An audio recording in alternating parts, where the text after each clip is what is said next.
이번 유럽 순방에서 제가 특별히 주목한 대목은 이재명 대통령의 한반도 평화에 대한 각별한 노력이었습니다.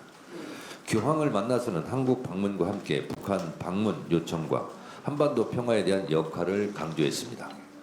만약 이재명 대통령의 요청대로 교황의 북한 방문이 성사된다면 꽉 막힌 남북관계 개선에 아주 큰 도움이 될 것입니다. 또한 이재명 대통령은 G7 만찬장에서 트럼프 대통령과 90분이 넘는 시간 동안 한반도 평화에 대한 속 깊은 대화를 했습니다.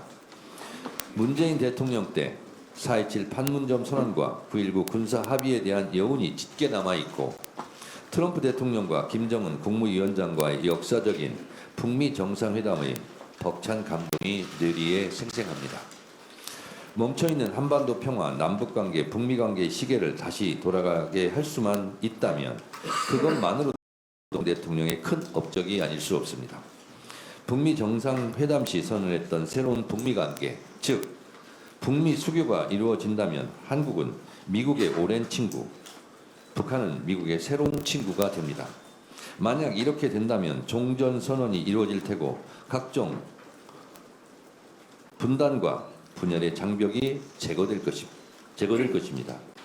제가 입이 닳도록 말하지만 우리는 수출로 먹고 사는 나라이고 대외 의존성이 높은 경제 구조이기 때문에 국제관계, 외교관계, 특히 한미관계, 남북관계가 제일 중요한 외교 문제이자 경제 문제입니다. 안보 문제입니다. 이재명 대통령의 지도력을 바탕으로 교황님과 트럼프 대통령의 한반도 평화 정착에 큰 진전이 있기를 진심으로 소망합니다. 평화를 위한 길은 따로 없습니다. 평화가 곧 길입니다. 우리는 5,000년을 함께 살고 70년을 헤어져 살았습니다. 남북이 지금 당장 통일되지 않더라도 남과 북이 서로 적대감을 누그러뜨리고 남북이 서로 대화하고 교류한다면 남과 북 모두의 이익이 됩니다. 싸우지 않고 서로 공존하고 싸우지 않고 서로 협력한다면 남과 북 구성원의 삶의 질 개선에 큰 도움이 될 것입니다. 멈춰선 개성공단이 다시 가동되고 막힌 금강강의 길이 다시 열린다면 남과 북 경제 성장에도 큰 기여를 할 것입니다. 평화가 곧 경제입니다. 남과 북이 손잡고 평화의 길, 공존 공생의 길, 경제 발전의 길로 나아가기를 대한민국 국민의 한 사람으로서도 진심으로 기원합니다.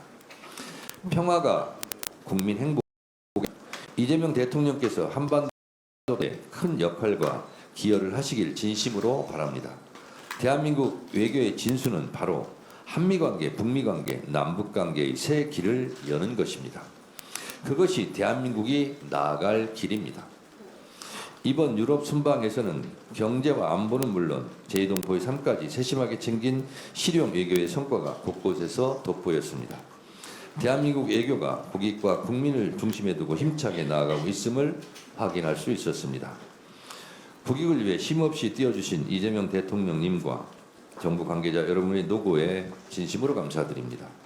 더불어민주당은 대통령의 외교가 대한민국의 평화와 번영, 국민의 더 나은 삶으로 이어질 수 있도록 든든하게 뒷받침하겠습니다.